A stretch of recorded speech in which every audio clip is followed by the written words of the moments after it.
नमस्कार, स्वागत है आपका राज्यसभा टीवी के खास कार्यक्रम में। मैं हूं आपके साथ अमृता चौरसिया। पर्यावरण के अनुकूल, साफ सुथरे और अंतर्राष्ट्रीय मानकों पर आधारित पर्यटन सुविधाओं से लैस देश के 8 समुद्री तटों को ब्लू फ्लैग का दर्जा हासिल हो गया है। ब्लू फ्लैग प्रमाण पत्र से सम्मानित होना देश के लिए गौरव का क्षण है। इसके साथ ही भारत अब दुनिया के 50 ब्लू फ्लैग देशों में शामिल हो गया है। ब्लू फ्लैग मानकों के मुताबिक समुद्र तटों को विकसित करने का पायलट प्रोजेक्ट दिसंबर 2017 में शुरू किया गया था, जिसे जल्द ही कामयाबी हासिल हो गई। भारत एशिया प्रशांत क्षेत्र का पहला देश है जिसने महज 2 साल के समय में ये उपलब्धि हासिल कर ली है, जो देश के संरक्षण और सतत विकास के प्रयासों को वैश्विक मान्यता प्रदान करता है।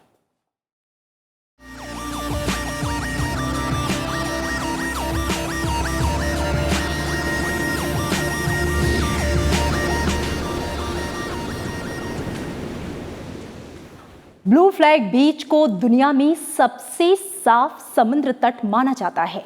भारत ने इको फ्रेंडली, साफ सुथरे और अंतर्राष्ट्रीय मानकों पर आधारित पर्यटन सुविधाओं से युक्त ब्लू फ्लैग दर्जे वाले समुद्र तटों की सूची में अपनी जगह बना ली है। इसके साथ ही भारत अब दुनिया के 50 ब्लू फ्लैग दर्जे वाले देशों में शुमार हो गया है।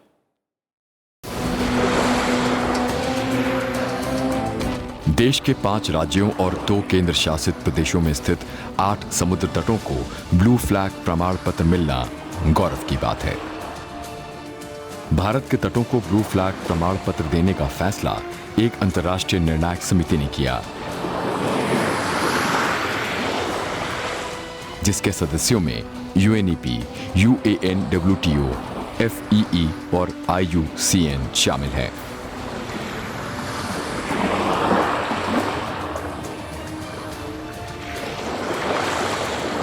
देश के जिन 8 समुद्री तटों को ब्लू फ्लैग का दर्जा मिला है, उनमें शिवराजपुर, द्वारका गुजरात, घोगला, दीव, कासरकोड और पादुबिद्री कर्नाटक, कप्पड़ केरला, ऋषिकोंडा आंध्र प्रदेश, गोल्डन बीच पुरी उड़ीसा और राधानगर अंडमान निकोबार द्वीप समूह के तट शामिल हैं। प्रधानमंत्री नरेंद्र मोदी ने 8 भारतीय समुद्र तटों को प्रतिष्ठित ब्लू फ्लैग दर्जा मिलने को एक अद्भुत उपलब्धि करार दिया है। इस बारे में एक रिपोर्ट को टैग करते हुए उन्होंने ट्वीट किया कि भारत के 8 समुद्र तटों को प्रतिष्ठित ब्लू फ्लैग प्रमाणन मिला है। ये भारत द्वारा ऐसे स्थानों के संरक्षण और सतत विकास को आगे बढ़ाने के महत्व को दर्शाता है। ये वास्तव में एक अद्भुत उपलब्धि है। केंद्रीय पर्यावरण, वन और जलवायु परिवर्तन मंत्री प्रकाश जावड़ेकर ने भी देश के 8 समुद्री तटों को ब्लू फ्लैग का प्रमाण पत्र मिलने पर खुशी जताते हुए इसे देश के लिए गौरव का क्षण बताया। ये भारत के लिए गौरव का क्षण है कि अंतर्राष्ट्रीय संस्था ने और पंचों ने भारत के 8 बीचेस, समुद्र के किनारे, उनको ब्लू फ्लैग दिया है। वहाँ बीच पर अच्छा इंफ्रास्ट्रक्चर तैयार हो, वहाँ साफ सुथरा अच्छा रहे और उसके साथ साथ वहाँ सस्टेनेबल डेवलपमेंट के समुद्र में और समुद्र के किनारे दोनों जगह काम करने के लिए ये पुरस्कार दिया जाता है। और प्रकाश जावड़ेकर ने कहा कि किसी भी देश को पहले ही प्रयास में 8 समुद्र तटों के लिए कभी भी सम्मानित नहीं किया गया। ये भारत के संरक्षण और सतत विकास के प्रयासों को वैश्विक मान्यता भी प्रदान करता है। People also joined in a cleanliness campaign in and around the beach, and at the same time we build the infrastructure, and thereby beaches have been recognized. It's a very good appreciation of India's efforts. Bharat अब 50 blue flag देशों के समूह में शामिल है।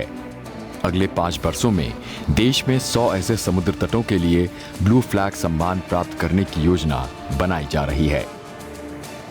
Blue flag समुद्र तटों के लिए दिए जाने वाले विश्व के सर्वाधिक प्रतिष्ठित स्वयंसेवी पुरस्कारों में से एक है।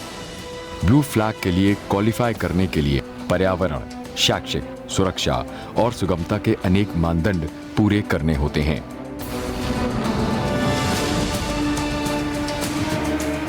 भारत एशिया प्रशांत क्षेत्र का पहला देश है जिसने सिर्फ 2 साल के समय में ये उपलब्धि हासिल की है। जापान, दक्षिण कोरिया और संयुक्त अरब अमीरात यूएई अन्य एशियाई देश हैं जिन्हें 2 समुद्र तटों के लिए ब्लू फ्लैग से सम्मानित किया गया है, और वो भी लगभग 5 से 6 बरस में। इस समय सबसे ज्यादा स्पेन के 566 तट ब्लू फ्लैग सूची में शामिल हैं। वहीं ग्रीस के 515 और फ्रांस के 395 तटों को ये प्रतिष्ठित दर्जा हासिल है। Bureau report, Rajya Sabha TV. Bharat के 8 समुद्र तटों को ब्लू फ्लैग प्रमाण पत्र से सम्मानित किया जाना देशवासियों के लिए गौरव का क्षण रहा। आइए एक नजर डालते हैं समुद्र तटों की विशेषताओं पर।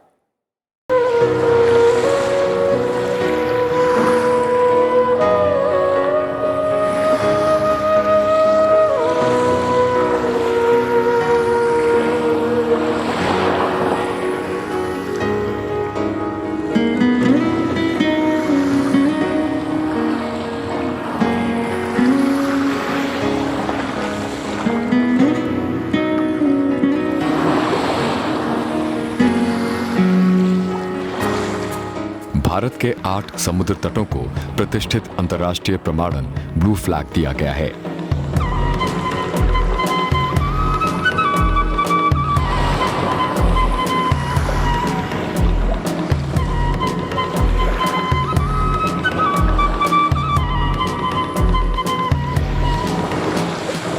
इसके लिए 4 प्रमुख आधारों पर आकलन किया जाता है, जिनमें पर्यावरण, शिक्षा, सूचना, नहाने के पानी की गुणवत्ता, पर्यावरण प्रबंधन और समुद्र तटों पर संरक्षण, सुरक्षा और सेवा शामिल है।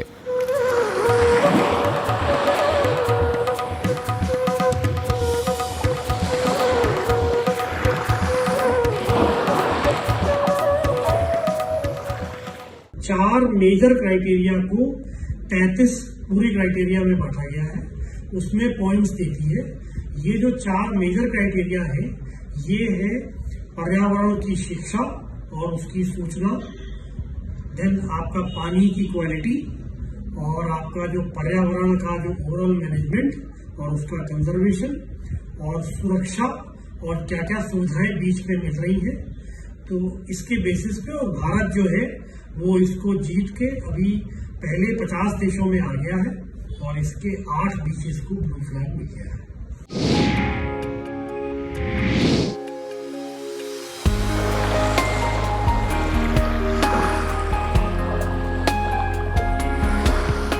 देश के जिन 8 समुद्र तटों को ब्लू फ्लैग दर्जा दिया गया है, उसमें गुजरात का शिवराजपुर तट शामिल है।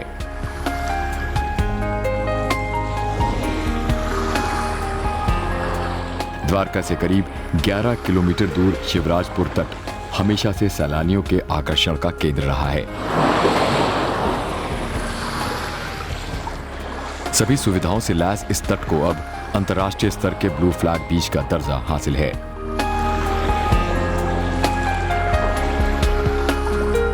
यहाँ बोटिंग, स्कूबा डाइविंग और हॉर्स राइडिंग समेत कई सुविधाएं उपलब्ध हैं।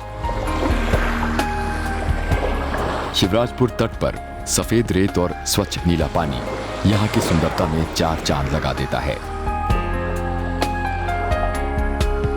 इस समुद्री तट से कुछ दूरी पर स्कूबा डाइविंग की भी सुविधा उपलब्ध है।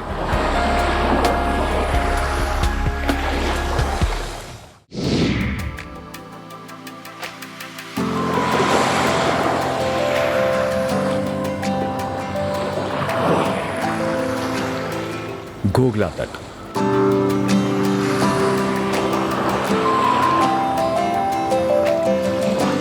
दीव के मुख्य शहर से लगभग 15 किलोमीटर दूर है। यह रेतीला समुद्र तट जिले में स्थित सभी समुद्री तटों में से सबसे बड़ा, सुंदर और शानदार है। तट की सुनहरी रेत सूरज की रोशनी में एक सम्मोहक दृश्य दिखाती है। यह समुद्र तट कई रोमांचक गतिविधियों जैसे तैराकी, पैरासेलिंग, सर्फिंग और पानी के अन्य रोमांचकारी खेलों के लिए आदर्श स्थान है। जो पर्यटक वाटर गेम्स के दीवाने हैं, वो यहाँ आकर इन खेलों का पूरा लुत्फ उठाते हैं।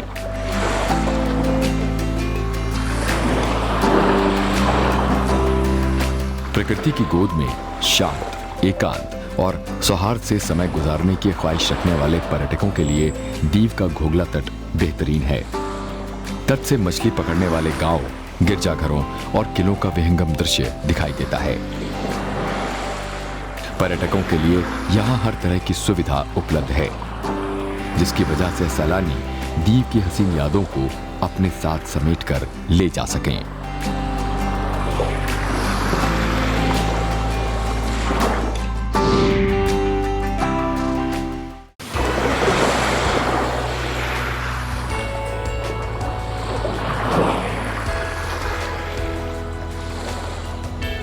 अंतर्राष्ट्रीय प्रमाणन ब्लू फ्लैग पाने वाले तटों में कर्नाटक के कासरगोड और पदुबिद्री समुद्र तट भी शामिल हैं। इन समुद्री तटों पर grey water treatment plants, solid waste management plant और दिव्यांगों के लिए अनुकूल उपकरण हैं, जो उन्हें समुद्री जल, बैठने की व्यवस्था, स्वच्छ पेयजल, वॉशरूम, चेंजिंग रूम, नहाने की सुविधा और पार्किंग की सुविधा प्रदान करते हैं।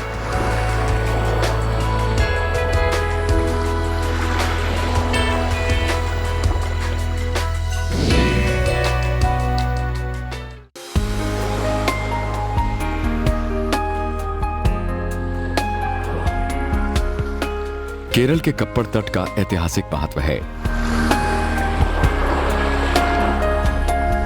इस तट पर लगभग 500 बरस पहले 1498 में वास्को डी गामा ने कदम रखा था।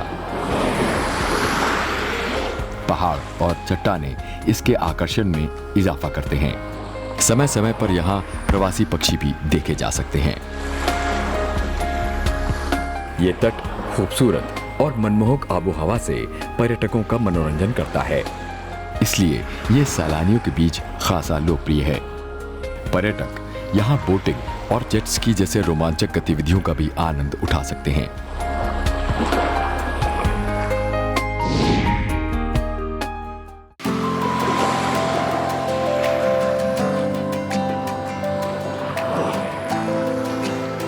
विशाखापट्टनम के सबसे बेहतरीन समुद्र तटों में से एक ऋषिकोंडा बीच की सुनहरी रेत के कालीन पर नीले रंग का पानी अटखेलियां करता हुआ प्रतीत होता है।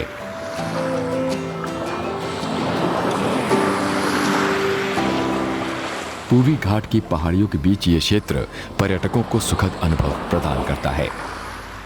ये तट तैराकी, वाटर स्कीइंग और विंड सर्फिंग के लिए एक आदर्श स्थान है। जब समुद्र के किनारे ठंडी हवाएं शरीर को स्पर्श करती हैं, तो ये अनुभव सैलानियों को तरोताजा कर देता है।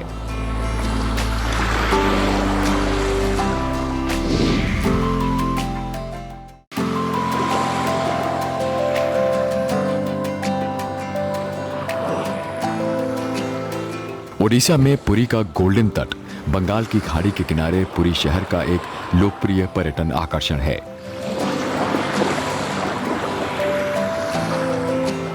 और इसे तैराकी के लिए आदर्श और देश के सर्वश्रेष्ठ समुद्री तटों में से एक माना जाता है। भगवान जगन्नाथ की नगरी में स्थित ये समुद्री तट धार्मिक रूप से पवित्र माना जाता है और यहाँ बिखरी सुनहरी रेत, जगमगाता साफ पानी और सूर्योदय तथा सूर्यास्त के लुभावने दृश्य इस समुद्र तट को आकर्षक बनाते हैं।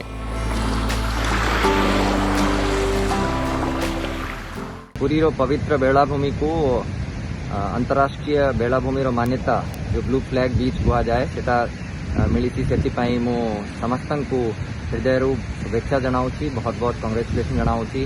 आमर यही बीच मान्यता बेलाभूमि ब्लू फ्लैग मान्यता जो जो सहयोग देइछंती जे माने विशेषकर मोर पुरीर वासी और मोर टीम राइट फ्रॉम मो बीच कैंपेन रू नहीं करी से बहुत बहुत कृतज्ञ और एटा को मेंटेन करिवा दिगरे आपण समस्तंकर कंटिन्यूड सहयोग मिलिबो। पुरी के गोल्डन तट पर सैंड आर्टिस्ट सुदर्शन पटनायक की कलाकारी भी सैलानियों को अपनी ओर खींचती है। ब्लू फ्लैग प्रमाण पत्र से पुरी गोल्डन तट को सम्मानित होने पर सुदर्शन पटनायक ने खुशी का इजहार कुछ इस तरह से किया। पुरी का गोल्डन बीच है, उसको सिलेक्ट किया गया है ब्लू फ्लैग सर्टिफिकेशन के लिए। ये एक बहुत अच्छा इनिशिएटिव है, क्योंकि हमारा जो बीचेस है उसको ज़्यादा से ज़्यादा हम लोग क्लीन रख सकते हैं और उसके साथ पर्यटन को भी और बढ़ावा दे सकते हैं।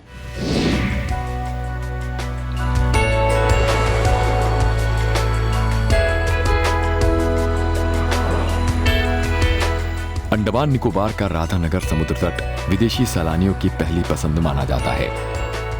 राधानगर तट एशिया का दूसरा सबसे लंबा और मशहूर तट है।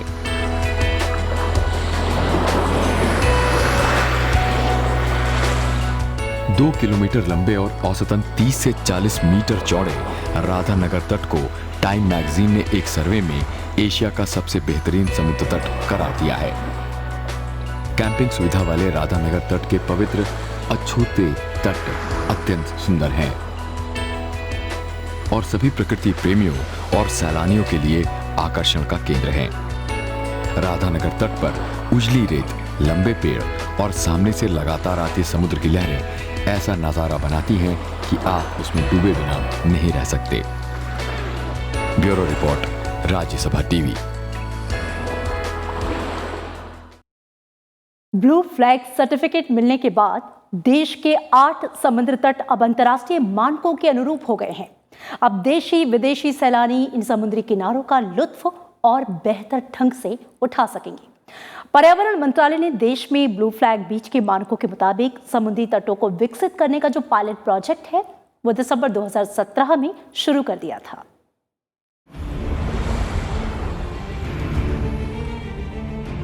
भारत में ब्लू फ्लैग प्रमाणन के मानदंडों के अनुकूल समुद्री तट तैयार करने की मुहिम दिसंबर 2017 में शुरू हुई, जो समय से पहले ही अपने लक्ष्य तक पहुंच गई। परियोजना के 2 अहम मकसद में पहला, भारत में लगातार गंदगी और प्रदूषण के शिकार होते समुद्र तटों को इस समस्या से निजात दिलाकर इन्हें बेहतर करना, और दूसरा, सतत विकास और पर्यटन सुविधाओं को बढ़ाकर भारत में इको फ्रेंडली पर्यटन विकसित करना रहा। Ecotourism will grow now because I think I have been in Goa. People are coming in large numbers, so tourism is back, and ecotourism is also welcome. We will have more ecotourism facilities in days to come because in forest areas, in other areas also, we will encourage ecotourism. Bharat के समुद्री तटों को विकसित करने की जिम्मेदारी पर्यावरण मंत्रालय के तहत काम करने वाली संस्था society for integrated coastal management संभालती है। ये संस्था ब्लू फ्लैग प्रमाणन के मानदंडों के मुताबिक काम करती है। भारत ने एकीकृत तटीय क्षेत्र प्रबंधन के तहत इको लेवल बीम्स यानी beach environment and aesthetics management services को भी लॉन्च किया है। ये परियोजना ICZM की कई अन्य परियोजनाओं में से एक है।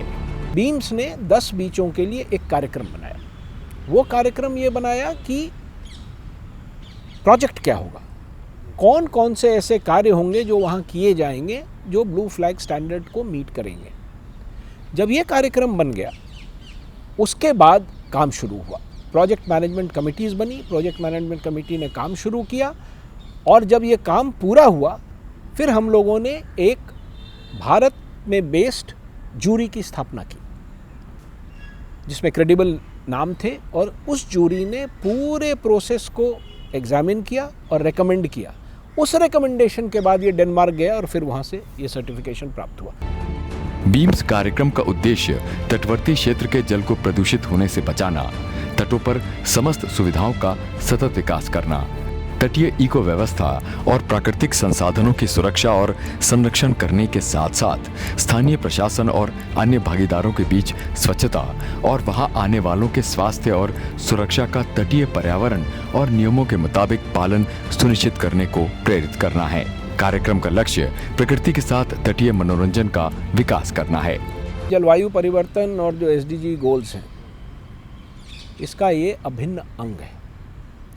जलवायु परिवर्तन का एक प्रमुख अंग है समुद्र तट। हम लोग तरह तरह की बात करते हैं, हवा की बात करते हैं, पानी की बात करते हैं, पृथ्वी की बात करते हैं। भारत के पास 7,000 किलोमीटर से अधिक समुद्री तट है, उसकी भी तो चर्चा होनी चाहिए, और ये बहुत बड़ा सहायक होगा जलवायु परिवर्तन के गोल्स को मीट करने में। देखिए, आप हमें आए दिन देखते हैं कि समुद्र के तट पे जो जीव जंतु हैं उनका नुकसान हो रहा है, जो मरीन लिटर प्लास्टिक से और अन्य चीज़ों से हो रहा है, तो यदि हम इस तरह के कार्य करेंगे तो जलवायु परिवर्तन को बल मिलेगा और उसमें आपको अधिक उत्साह मिलेगा। और एसडीजी के गोल्स का जहाँ तक सवाल है, ये तो उससे अलाइंड है ही, ये उसका अभिन्न अंग रहा है। ब्लू फ्लैग प्रमाण पत्र प्राप्त करने के लिए तट को 33 पर्यावरण और पर्यटन संबंधी मानदंडों पर खरा उतरना होता है। ब्लू फ्लैग सागर तट विश्व के सबसे स्वच्छ सागर तट माने जाते हैं। ब्लू फ्लैग किसी भी समुद्री तट यानी बीच को दिया जाने वाला एक खास किस्म का प्रमाण पत्र होता है, जो फाउंडेशन फॉर एनवायरमेंटल एजुकेशन नाम के एक अंतर्राष्ट्रीय गैर सरकारी संगठन द्वारा दिया जाता है। संगठन का मकसद पर्यावरणीय जागरूकता के जरिए सतत विकास को बढ़ावा देना है। Bureau report, Rajya Sabha TV.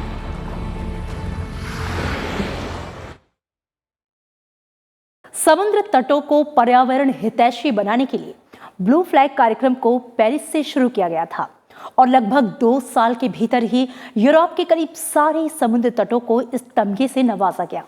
अब देश के भी कई और समुद्र तटों को इससे नवाजा जाना है।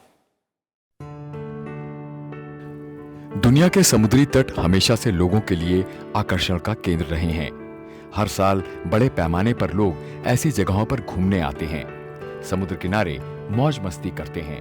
इंसान और दूसरे जीव जंतुओं का जीवन महासागरों पर निर्भर है। आधुनिकता के इस दौर में महासागरों में तेजी से प्रदूषण फैल रहा है और समुद्र पर आश्रित लाखों जीवों के जीवन पर बड़ा संकट मंडरा रहा है।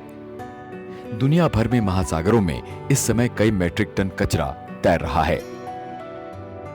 समुद्री किनारों, उनकी सतहों और जमीन पर जो कूड़ा कचरा इकट्ठा होता है, उसमें 60 से 90% हिस्सा प्लास्टिक का होता है।